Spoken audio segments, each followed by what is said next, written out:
स्वागत है आप सभी लोगों का एक बार फिर से आपके अपने चैनल जन कवि स्टडी हब में। आशा करता हूं कि आप सभी लोग अच्छे होंगे, स्वस्थ होंगे और काफ़ी अच्छे से आप लोगों की प्रिपरेशन चल रही होगी। सर्वप्रथम आप सभी लोगों को धनतेरस की ढेरों शुभकामनाएं। साथियों, हम लोग आज का जो ये सेशन है इसकी शुरुआत करते हैं और जिस तरीके से जो महत्वपूर्ण फैक्ट मैं आप लोगों को अजय रावत जी की पुस्तक से लिखा रहा हूँ उन्हें आप लोग नोट डाउन भी कर रहे होंगे, ऐसी मैं आप लोगों से अपेक्षा रखता हूँ। उसी सीरीज़ में, उसी क्रम में हम लोग आज का नेक्स्ट जो हमारा पोर्शन है उसे हम लोग देखने वाले हैं। तो देखिए, आज हम लोग यहाँ पर देखने वाले हैं कुली बेगार प्रथा के बारे में। सबसे पहले आप लोग देखिए, एक टर्म आपके पास आएगा कुली उतार, एक आएगा कुली बेगार और एक आएगा कुली बर्दियास। ठीक है, तो ये आप लोगों को ध्यान रखना, ये टर्म क्या है इनको आप लोगों को समझना बहुत ज़्यादा ज़रूरी है। हम लोग कुली बेगार प्रथा के बारे में सब कुछ पढ़ लेते हैं, लेकिन एग्जाम में आपके यहीं से प्रश्न बनते हैं और वहाँ पे हम थोड़ा सा कंफ्यूज हो जाते हैं। तो आप लोग देखिए, जो कुली उतार होता था वो क्या होता था, निःशुल्क कुलियों की व्यवस्था करना। ठीक है, जो स्थानीय जनता होती थी उनका क्या काम था कि उनकी, जैसे आपका कोई ब्रिटिश कोई बड़ा अधिकारी आ गया और उनके साथ आपका क्या है, कोई उनके साथ उनका सामान वगैरह वगैरह है, तो सर्वप्रथम उनके लिए कुली उतार मतलब जो उनका सामान होता था उसको ढोने के लिए या उनको ले जाने के लिए निःशुल्क कुलियों की क्या की जाती थी, व्यवस्था की करना जो ग्रामीण होते थे उनकी क्या होती थी, जिम्मेदारी होती थी। ठीक है, अब देखिए कुली बेगार क्या होता है। ठीक है, बेगार का सीधा देखो, बेगार अगर जब भी आपसे पूछा जाए तो बेगार का मतलब होता है कि निःशुल्क काम करवाना। ठीक है, जब भी आपसे कोई भी आदमी क्या करवाता है, आपको बोलता है कि भैया ये काम आप करिए मेरा, ठीक है, और बदले में आपको कुछ भी, उसके बदले कुछ भी मानदेय नहीं देता है, कुछ भी आपको मजदूरी नहीं देता है उस कार्य करने की, तो वो क्या कहलाता है, बेगार कहलाता है। तो वैसे ही अंग्रेजों के टाइम पर भी होता था कि कुली बेगार। ठीक है, कुली बेगार क्या था,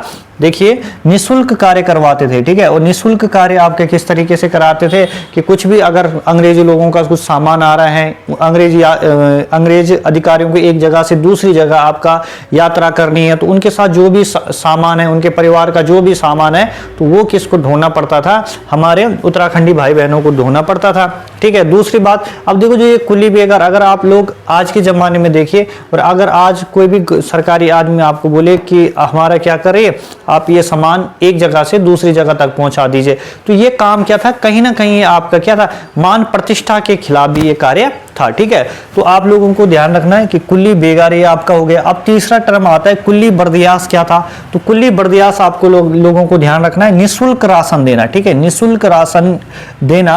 अब देखो कहीं किसी गांव में आपका क्या है, कोई अधिकारी आए हैं, ब्रिटिश अधिकारी आ रहे हैं, तो उनकी जितनी भी भोजन की व्यवस्थाएं होती थी, उनको जितने भी राशन पानी लगता था, वो किसका काम था, वो जनता से ही लिया जाता। ठीक है, जनता ही उन्हें क्या देती थी, भोजन बनाकर देती थी। तो ये भी एक प्रकार का क्या था, अन्याय था। किसके साथ, आपकी उत्तराखंड वाली जो हमारी जनता है उसके साथ। अब देखिए कुछ समाधान इसके लिए ढूंढे गए।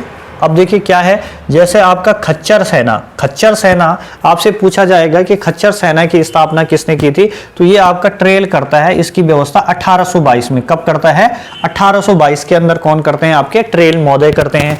उसके अलावा देखिए अगला कदम क्या उठाते हैं, अगला कदम उठाते हैं रेमजे, और क्या करते हैं रेमजे, कैदियों को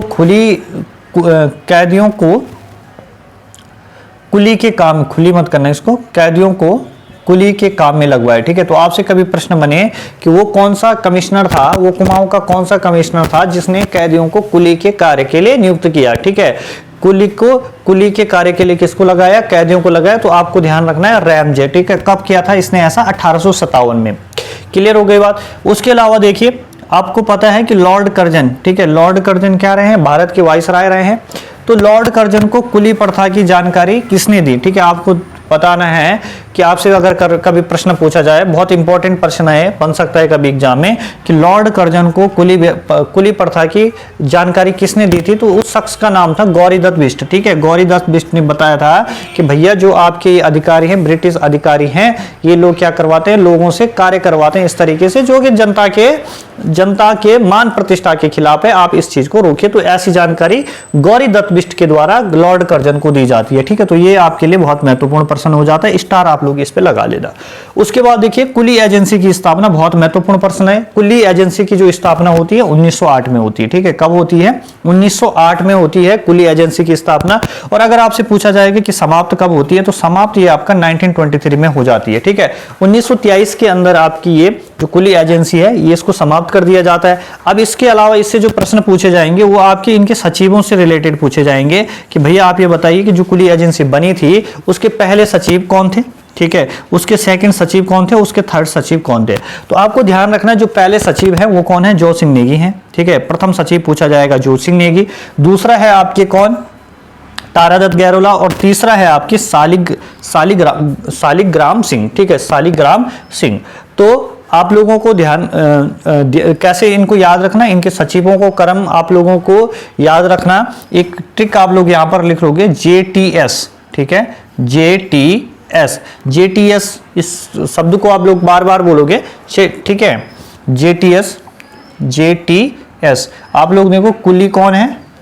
कुली JTS, कुली JTS। इसको ट्रिक आप लोग बना लेना, तो अगर आप 2-4 बार इसको पढ़ोगे तो याद हो जाएगा। कुली JTS, कुली JTS, यानी कि कुली एजेंसी जो है कौन कौन इसके सचिव रहते हैं? पहला जो सिंह, T से तारादत्त गैरोला, S से आपका सालिग्राम सिंह। अब देखिए उसके अलावा एक और महत्वपूर्ण फैक्ट आप लोग नोट डाउन करिए। ब्रिटिश गढ़वाल का पहला राजनीतिक सम्मेलन, ठीक है, ब्रिटिश गढ़वाल का पहला राजनीतिक सम्मेलन कब हुआ था? तो 1930 में होता है आपका दुगड्डा में। कहां पर होता है? आपका दुगड्डा के अंदर होता है।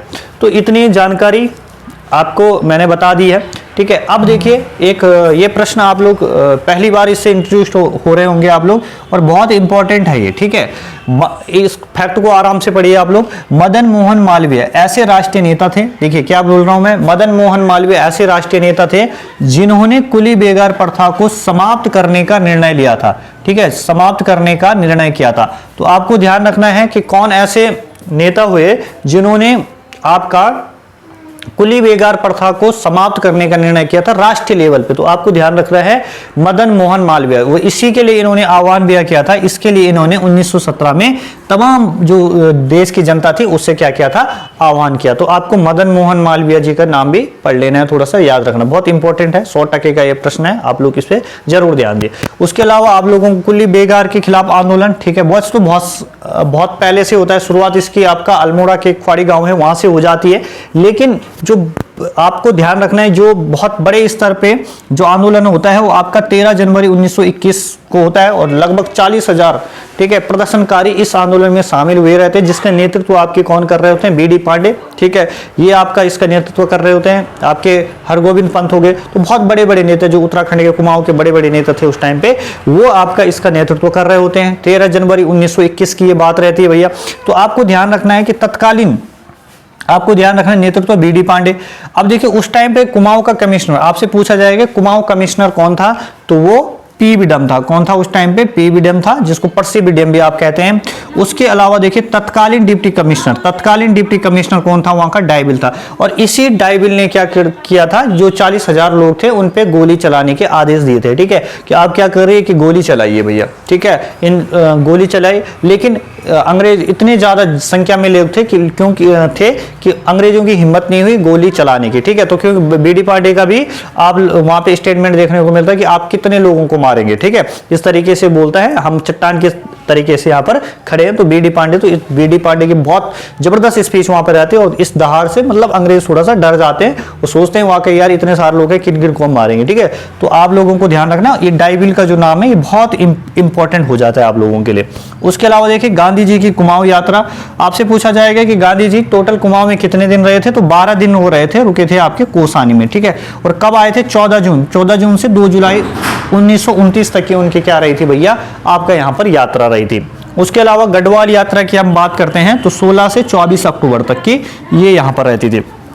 अब देखिए मैं आप लोगों से ये कहूंगा कि देखो मैं जिस चीज को शुरू कर रहा हूं ना पहले उसको मैं फिनिश कर लूं, ठीक है। बहुत सारे बच्चे बोल रहे हैं सर ये पढ़ा लीजिए, ऐसा करिए वैसा।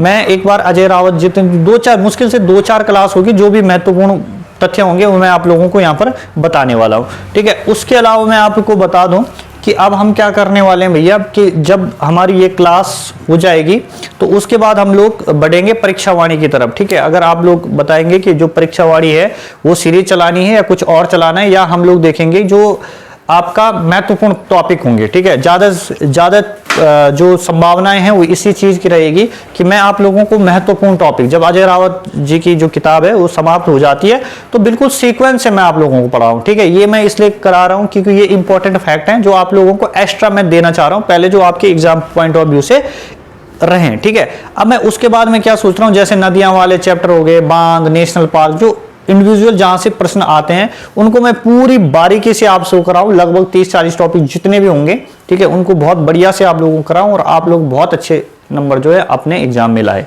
तो आप लोग मेरे को जरूर बताएं कि आप लोगों को किस प्रकार की ये परीक्षावाणी आप लोगों को चाहिए सीक्वेंस से। ठीक है, या फिर आप लोगों को जो महत्वपूर्ण टॉपिक है जैसे नदियां, एक एक पर्टिकुलर बहुत डिटेल में उनको एक्सप्लेन किया जाए। आप जो आपकी मर्जी होगी उस हिसाब से हम आगे बढ़ेंगे जब हमारी ये सीरीज कंप्लीट हो जाएंगी। मुश्किल से 3-4 वीडियो और आएंगे अजय रावत सीरीज के, और फिर आप लोगों को जितना भी महत्वपूर्ण डाटा था इसमें वो सब आपके रिकॉर्ड बन जाएंगे उसके। चलिए मिलते हैं आप लोगों को नेक्स्ट सेशन में, तब तक टाटा बाय बाय, जय हिंद, जय भारत, जय उत्तराखंड।